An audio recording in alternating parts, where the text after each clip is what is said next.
Ամերիկյան մշակույթի բացառիկությունն այն է, որ այն գրեթե բոլոր դեպքերում խիստ ունիվերսալ է։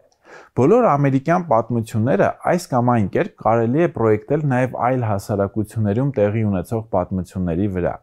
Երևի սա է ամերիկյան գրականության և հոլիվուդյան ֆիլմերի գաղտնիքը։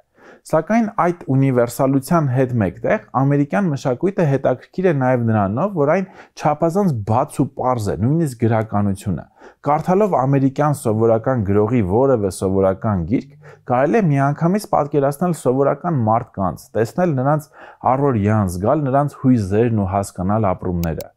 20-րդ դարի ամերիկացի ամենահայտնի գրողներից մեկը Իրվին Շոուն է, բնիկ նյույորքցի, որի պատմությունները փոխանցում էին ամերիկյան կյանքը 30-40-ականների Ամերիկայում ու թույլ տալիս ավելի լավ հասկանալ Ամերիկայի պատմության այդ ոչ այդքան հարթ ու երջանիկ ժամանակաշրջանը։ Ինքը Շոուն ստիպված է եղել նույնիսկ լքել հարազատ երկիրը, քանի որ մակկարտիզմի շրջանում, երբ իսկական վհուկների որս էր հայտարարված կոմունիստական գաղափարներին հարելու համար, նրան նույնպես փորձում էին ճնշել ու արգելել։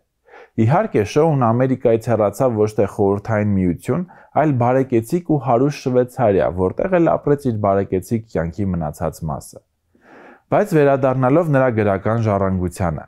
ըստ իս, նրա ստեղծագործությունների առանցքում է հարուստն ու աղքատը ընտանեկան սագան, որը մի անչափ ամերիկյան պատմություն է մի անչափ ամերիկյան ընտանիքի անչափ ամերիկյան անդամների մասին։ Սա շատ հետաքրքիր և միաժամանակ շատ հանդարտ ստեղծագործություն է 20-րդ դարի ամերիկյան բարքերի ու կյանքի փիլիսոփայության մասին, ու շատ ափսոս է, որ մինչև այժմ այն չի թարգմանվել հայերեն։